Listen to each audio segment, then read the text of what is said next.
राष्ट्रवादी काँग्रेसचे आमदार रोहित पवार यांच्या 800 किलोमीटरच्या युवा संघर्ष यात्रेचा नागपुरात समारोप होणार आहे। राष्ट्रवादी काँग्रेसचे अध्यक्ष शरद पवार यांच्या प्रमुख उपस्थितीत दुपारी नागपूरच्या 0 मैल इथं सभेचं आयोजन करण्यात आलंय। या सभेला उद्धव ठाकरे, दिग्विजय सिंह, संजय राऊत उपस्थित राहणार आहेत।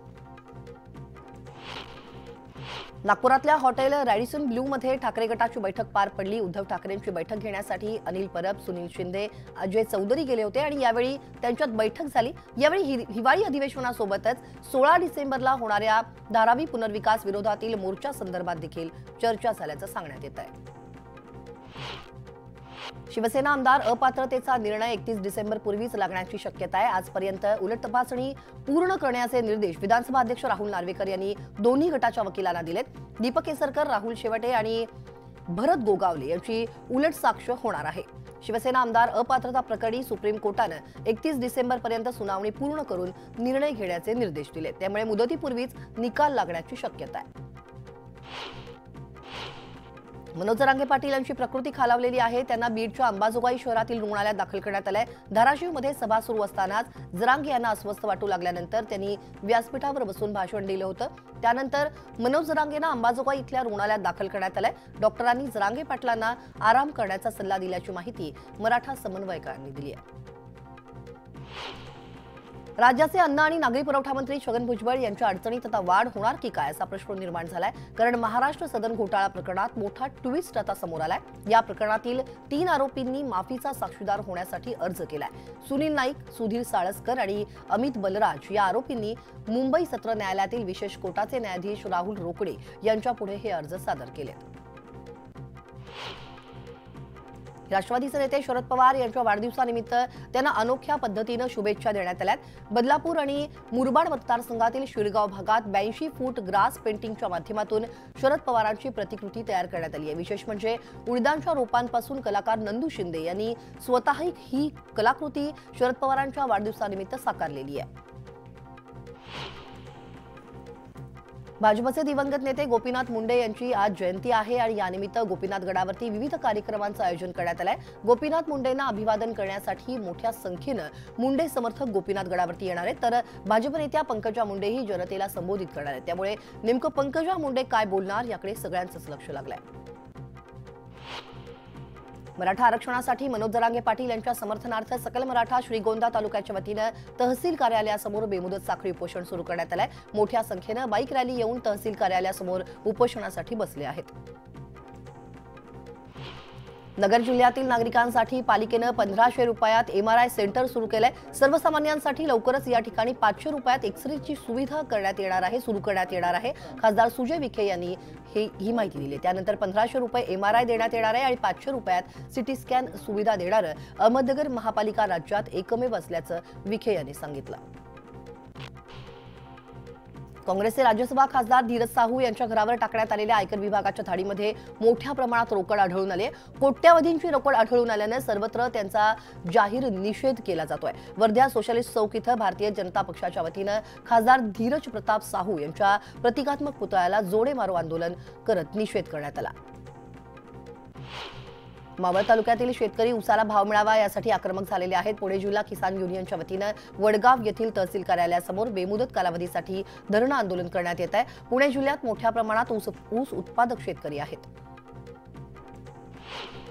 सांगलीत ऊस दराची कोंडी अखेर फुटली आहे। ऊस दरासाठी वसंतदादा साखर कारखान्यासमोरील स्वाभिमानी शेतकरी संघटनेचं सुरू असलेलं आंदोलन अखेर मागे घेण्यात आलंय। एफआरपीसाठी 100 रुपये अधिक देण्याचं जाहीर करण्यात आल्यानंतर आंदोलन मागे घेण्यात आलं। सोलापुरात दुधाला दरवाढ मिळावी या मागणीसाठी मंगळवेढा तालुक्यातील बोराळच्या दूध उत्पादक शेतकऱ्यांनी अनोखं आंदोलन केलंय। दुग्ध व्यवसाय विकास विभागाच्या जिल्हा दुग्ध व्यवसाय विकास अधिकारी कार्यालयात म्हैस आणून निरसं दूध वाटून त्यांनी दूध दराचा निषेध नोंदवला। मराठवाड्यातील खरीप हंगामातील दुष्काळाची परिस्थिती आज केंद्रीय पथकासमोर मांडण्यात येणार आहे। सोमवारी विभागीय आयुक्त मधुकरराजे आर्दड यांनी छत्रपती संभाजीनगर आणि जालना, बीड आणि धाराशिव जिल्हा प्रशासनाची ऑनलाईन आढावा बैठक घेतली। त्यानंतर उद्या पथक मराठवाड्यात पाहणीसाठी येईल। केंद्रीय कृषी मंत्रालयाचे 12 सदस्यांचं पथक उद्या आणि परवा मराठवाड्यातील 4 जिल्ह्यात पाहणी करेल। 15 रोजी पथक पुण्यात बैठक घेणार आहे आणि अहवाल केंद्र शासनाला देणार आहे। जळगाव जिल्ह्यातील शेतकऱ्यांना अजूनही पीक विम्याचा लाभ मिळाला नसल्यानं शेतकरी चिंतेत सापडलाय। सुमारे 10,000वर शेतकऱ्यांनी हवामानावर आधारित पिकाचा विमा काढला होता, मात्र त्यानंतरही शेतकऱ्यांना पीक विम्याचा रकमेचा लाभ मिळालेला नाहीये। त्यामुळे आक्रमक होत शेतकऱ्यांनी जिल्हाधिकारी कार्यालयावरती धडक मोर्चा काढत प्रशासनाचा तीव्र निषेध केला। आधी दुष्काळ आणि त्यानंतर अवकाळी पावसामुळे कपाशी पिकावरती मोठा परिणाम झालाय। त्यातच आता बोंडअळीचा प्रादुर्भाव झाल्यानं बळीराजाच्या हातातोंडाशी आलेला घास देखील हिरावला गेलाय। दरम्यान सातत्यानं कपाशी पिकाचं नुकसान होत असल्यानं मुक्ताईनगरमधील शेतकऱ्यांनी तीव्र संताप व्यक्त केला आणि आपल्या 10 एकर कपाशीच्या शेतात चरण्यासाठी बकऱ्या सोडल्यात। छत्रपती संभाजीनगरमधील अंबिकानगरमध्ये ड्रेनेज लाईनचं काम संथ गतीनं सुरू असल्यानं नागरिकांचे मोठे हाल होत आहेत। ड्रेनेजच्या कामामुळे नागरिकांना वाहतुकीच्या वेळी फटका बसतोय, त्यामुळे कामाला गती देण्याची मागणी स्थानिकांकडून करण्यात येते। धाराशिव जिल्ह्यातील 219 लघु आणि मध्यम प्रकल्पांपैकी 213 प्रकल्प हे कोरडे ठाक पडलेत। उर्वरित प्रकल्पात केवळ 7% उपयुक्त पाणीसाठा शिल्लक राहिलाय। डिसेंबर महिन्यातच प्रकल्पातील पाणीसाठ्याची अवस्था आहे ती भविष्यात पाणी टंचाईच्या संकटाची शक्यता आहे। दरम्यान पाणी टंचाईमुळे आतापासूनच नागरिकांनी देखील काळजी करण्याचं आवाहन धाराशिव जिल्हा प्रशासनाकडून करण्यात येत आहे। सावित्रीबाई फुले पुणे विद्यापीठाच्या परिक्षेत्रांमधून नागपूर येथील हिवाळी अधिवेशनावरती प्राध्यापकांचा धडक मोर्चा निघणार आहे। यामध्ये सहभागी होण्यासाठी पुणे आणि अहमदनगर जिल्ह्यातून 50 प्राध्यापकांचा गट रवाना झालाय। जुनी पेन्शन योजना लागू करावी अशी या प्राध्यापकांची मागणी आहे। साताऱ्यातल्या लिंब इथं ट्रक आणि ऊस वाहतूक करणाऱ्या ट्रॅक्टरचा अपघात झालाय। या दोघांचा मृत्यू झालेला आहे। एक जण गंभीर जखमी झालाय। जखमींवर रुग्णालयात उपचार सुरू आहेत। बाल्कनीत कपडे वाळत घालताना तोल जाऊन कोमल तेजवानी ही महिला खाली कोसळली। उल्हासनगरच्या कॅम्प नंबर 5च्या महालक्ष्मी टॉवरमध्ये ही घटना घडली आहे। सुदैवानं इमारतीच्या शेजारी असलेल्या एका दुकानाच्या पत्र्याच्या शेडवर कोसळल्यानं तिचा जीव थोडक्यात बचावलाय। मुंबई पुणे द्रुतगती मार्गावर दुपारी 12 ते 2 या वेळेत ब्लॉक घेण्यात येणार आहे। हायवे ट्रॅफिक मॅनेजमेंट सिस्टम अंतर्गत पुणे वाहिनीवरती कुसगाव ते ओझरडे ट्रॉमा केअर सेंटर जवळ गॅन्ट्री उभारण्याचं काम हाती घेण्यात आलंय आणि त्यामुळेच मुंबई पुणे एक्सप्रेसवेवरती 2 तासांसाठी ब्लॉक घेण्यात येणार आहे। मराठवाड्यातील रेल्वे प्रवाशांना नववर्षाला जालना मुंबई वंदे भारत एक्सप्रेसच्या रूपानं आगळीवेगळी भेट मिळण्याची शक्यता आहे। ही एक्सप्रेस सुरू करण्याच्या दृष्टीने रेल्वे प्रशासनाकडून जोरदार तयारी सुरू आहे। वर्षाखेरीस या रेल्वेला हिरवा झेंडा मिळण्याची शक्यता वर्तवली जाते। ऐन उड्डाणाच्या वेळी इंडिगोच्या सायंकाळच्या मुंबई छत्रपती संभाजीनगर विमानात बिघाड झाल्याची घटना मुंबई विमानतळावरती घडली आहे। या घटनेनंतर शहरात येणाऱ्या आणि मुंबईला जाणाऱ्या प्रवाशांचा खोळंबा झाला। ट्रेनमध्ये सीटवर बसण्याच्या कारणावरून हाणामारी झाल्याची घटना समोर आली आहे। यामध्ये महिला गंभीर जखमी झाली आहे। सध्या हा व्हिडिओ सोशल मीडियावरती चांगलाच व्हायरल झालाय। कल्याणच्या शहाड जकात नाका परिसरात नीरज यादव या तरुणाचं अपहरण करून त्याला लुटण्यात आलं होतं। या प्रकरणी कल्याणच्या महात्मा फुले पोलीस ठाण्यात गुन्हा दाखल करण्यात आलाय। पोलिसांनी विनायक मदने आणि बबलू जेडिया या आरोपींना अटक केली आहे। नागपूरच्या कोतवाली पोलीस ठाणे हद्दीत परिसरातील शाळा आणि महाविद्यालय परिसरात अतिक्रमण करून अवैध धंदे करू पाहणाऱ्यांवरती पोलिसांनी कारवाई केली आहे। या ठिकाणी अवैधरित्या मावा आणि गुटख्याची विक्री सुरू असल्याच्या तक्रारी आल्या होत्या आणि पोलिसांनी आक्रमक भूमिका घेत या ठिकाणी कारवाई केली आहे। गुन्हे दाखल करत अतिक्रमण हटवल्याच्या निर्णयाचं स्वागत केलं जात आहे।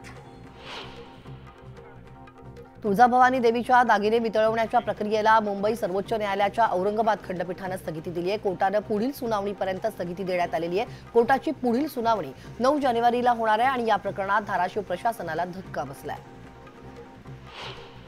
खोपोलीच्या खालापूरमध्ये एकदा ड्रग्जचा साठा सापडलेला आहे। तब्बल 218 कोटींचं एमडी ड्रग्ज जप्त करण्यात आलाय। 2 दिवसांपूर्वी खोपोलीत रायगड पोलिसांनी कारवाई करत या कंपनीतून 207 कोटींचं ड्रग्ज जप्त केलं होतं। आता पुन्हा एकदा ड्रग्जचा साठा मिळाल्यानं परिसरात खळबळ माजली आहे। जगात आपलं राष्ट्र आणि देशात नंबर 1 महाराष्ट्र करण्याचा सरकारचा अजेंडा असल्याचं मुख्यमंत्री एकनाथ शिंदे यांनी स्पष्ट केलंय। न्यूज 18 लोकमतच्या अजेंडा महाराष्ट्रामध्ये विकासाचं विजन सांगताना मुख्यमंत्र्यांनी हे विधान केलं। सर्व क्षेत्रात सर्व समूहांचा विकास करण्याचा प्रयत्न सरकार करत असल्याचं शिंदेंनी सांगितलं।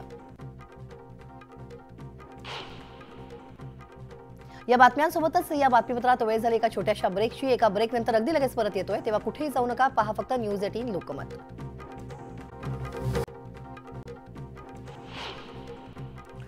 शेतकऱ्यांच्या पाठीशी सरकार खंबीरपणे उभं असून राज्यातील शेतकऱ्यांना सरकार वाऱ्यावरती सोडणार नाही अशी ग्वाही मुख्यमंत्री एकनाथ शिंदेंनी दिली।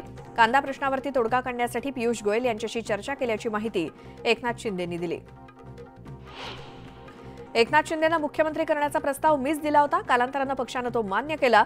न्यूज 18 लोकमतच्या अजेंडा महाराष्ट्र या कार्यक्रमात उपमुख्यमंत्री देवेंद्र फडणवीसांनी हा खुलासा केला। मला उपमुख्यमंत्री पद देऊन पक्षानं माझा सन्मानच केला असं फडणवीस म्हणाले। मराठा समाजाचा लढा म्हणजे प्रस्थापितांविरोधात विस्थापितांचा लढा आहे। मराठा समाजाला आरक्षण देणारच, मात्र ओबीसींच्या आरक्षणालाही धक्का लावणार नसल्याचं फडणवीसांनी स्पष्ट केलं। देशात कांदा उत्पादनात 30% तूट आहे, त्यामुळे कांदा निर्यातीवरती बंदी घालण्यात आली आहे। मात्र शेतकऱ्यांचा कांदा हमीभावानं खरेदी करण्याची केंद्र सरकारची तयारी असल्याचं उपमुख्यमंत्री फडणवीसांनी सांगितलं। ऊस उत्पादक शेतकऱ्यांचं नुकसान होऊ देणार नाही अशी हमी फडणवीसांनी दिली। न्यूज 18 लोकमतच्या अजेंडा महाराष्ट्र या कार्यक्रमामध्ये फडणवीसांनी विरोधकांवरती निशाणा साधला। राजकारणाची पातळी खाली घसरणं म्हणजे साथीच्या रोगासारखं आहे। विचारांच्या व्हायरसला लोक कंटाळली आहेत आणि नाव न घेता फडणवीसांनी विरोधकांना हा टोला लगावला। आमदार अपात्रता प्रकरणाच्या सुनावणीला उशीर होणार नाही आणि घाई सुद्धा केली जाणार नाही असं विधान विधानसभा अध्यक्षांनी केलं। न्यूज 18 लोकमतच्या अजेंडा महाराष्ट्र या कार्यक्रमात ते बोलत होते। न्यायालयाचा मान राखणं हे आमचं कर्तव्य असल्याचं सांगत सुप्रीम कोर्टानं ओढलेल्या ताशेऱ्यांवरही विधानसभा अध्यक्षांनी प्रतिक्रिया दिली। संवैधानिक संस्थांनी एकमेकांच्या अधिकार क्षेत्रात घुसायला नको, एकमेकांचा सन्मान राखला पाहिजे असं राहुल नार्वेकरांनी स्पष्ट केलं। न्यूज 18 लोकमतच्या अजेंडा महाराष्ट्र या कार्यक्रमात गिरीश महाजनांनी भाजपचा 2024चा अजेंडा बोलून दाखवला। 2024 मध्ये महायुती 48च्या 48 जागांवरती जिंकेल असं त्यांनी म्हटलं। समोरच्याचा एकही खासदार निवडून येणार नाही असा विश्वास त्यांनी व्यक्त केला। अधिवेशनाच्या माध्यमातून अथवा कॅबिनेटमध्ये निर्णय घेऊन मराठा समाजाला सरसकट ओबीसींमधून आरक्षण देता येणार नसल्याचं स्पष्ट मत गिरीश महाजन यांनी व्यक्त केलं। मनोज जरांगेंनी ओबीसीतून मराठा समाजाला आरक्षण देण्याची मागणी केली आहे, त्यावरती महाजन यांनी हे स्पष्टीकरण दिलं। समृद्धी महामार्ग विकासात भर घालणारं ठरल्याचं वक्तव्य मंत्री दादा भुसेंनी न्यूज 18 लोकमतच्या अजेंडा महाराष्ट्र या कार्यक्रमात केलं। मानवी दोषांमुळे समृद्धी महामार्गावरती अपघात झाले, ओव्हरटेकिंग करताना जास्त अपघात झाले, मात्र या अपघाताचं कुणीही समर्थन करणार नाही असं दादा भुसेंनी म्हटलं। ड्रग्सच्या कारखान्याचं मी समर्थन करत नाही। ड्रग्स प्रकरणी नाशिकचा पालकमंत्री म्हणून माझ्यावरती आरोप केलेत असं मंत्री दादा भुसेंनी न्यूज 18 लोकमतच्या कार्यक्रमात म्हटलं। तर ललित पाटीलचा पक्षप्रवेश संजय राऊतांच्या उपस्थितीत झाल्याचंही दादा भुसेंनी सांगितलं। मुंबई गोवा महामार्ग डेडलाईनचं काय झालं याचं उत्तर प्रत्यक्ष मंत्री रवींद्र चव्हाण यांनी न्यूज 18 लोकमतच्या अजेंडा महाराष्ट्र या कार्यक्रमात दिलं। मार्च 2024 पूर्वी मुंबई गोवा महामार्गाची दुहेरी लेन सुरू होणार असल्याची माहिती रवींद्र चव्हाण यांनी दिली। जेएनपीटी बंदर ते मुंबईतील गेटवे ऑफ इंडिया दरम्यानच्या जलसेवेत बदल करण्यात आला। त्यानुसार 11 ते 14 डिसेंबर दरम्यान जेएनपीटीमधून सुटणारी launch he gateway of India ऐवजी भाऊचा धक्कापर्यंत जाणार आहे। नौदलाच्या गेटवे ऑफ इंडिया येथील कार्यक्रमामुळे जलवाहतुकीत हे बदल करण्यात आले। बेस्ट पाठोपाठ आता नवी मुंबई महापालिका परिवहन उपक्रमानं देखील एनएमएमटी बसमधून प्रवास करताना मोबाईल फोनवरती मोठ्या आवाजात बोलण्यास किंवा मोठ्या आवाजात गाणी व्हिडिओ वाजवण्यास मनाई केली आहे। सहप्रवाशांची गैरसोय टाळण्यासाठी हा निर्णय घेण्यात आल्याचं एनएमएमटी प्रशासनानं स्पष्ट केलं। 300 कोटींची बेहिशेबी मालमत्ता जमवल्याप्रकरणी काँग्रेसचे खासदार धीरज साहू यांच्या विरोधात भाजप महिला मोर्चा आक्रमक झालाय। साहू यांच्या प्रतिकात्मक पुतळ्याला भारतीय जनता पार्टीच्या महिला पदाधिकाऱ्यांनी जोडे मारून आंदोलन केलं। काँग्रेस पार्टी भ्रष्टाचाराची पार्टी अशी घोषणाबाजी केली। केंद्र सरकारनं घेतलेल्या कांदा निर्यात बंदीच्या निर्णयाविरोधात ठाकरे गट आक्रमक झाले आणि ठाकरे गटाच्या कार्यकर्त्यांनी रस्त्यावरती कांदा फेकून छत्रपती शिवाजी महाराज चौकात आंदोलन केलं। यावेळी केंद्र सरकारच्या विरोधात ठाकरे सेनेच्या कार्यकर्त्यांनी जोरदार घोषणाबाजी केली। मुंबईच्या प्रवेशद्वारावर 2026 पर्यंत तर मुंबई पुणे द्रुतगती मार्गावर 2030 पर्यंत टोल मोजावाच लागणार आहे, कारण या सर्व टोलनाक्यांसाठी एमएसआरडीसीनं कंत्राटदारांकडून तब्बल 10,362 कोटी रुपये आगाऊ घेतलेत। एमएसआरडीसीनं टोल वसुली कंत्राटदारांकडून 2100 कोटी रुपये आगाऊ घेतल्यामुळे या मार्गावरील टोल वसुलीचा काळ लांबलेला आहे। 25 मिनिटं 50 बातम्या आपण या बुलेटिनमध्ये पाहिल्या आणि यानंतरच्या बुलेटिनमध्ये महाराष्ट्र अनलिमिटेडमध्ये सविस्तर घडामोडी पाहूयात। मात्र त्याआधी एक नजर टाकूयात 10 सेकंद 10 बातम्यांवर। तुळजाभवानी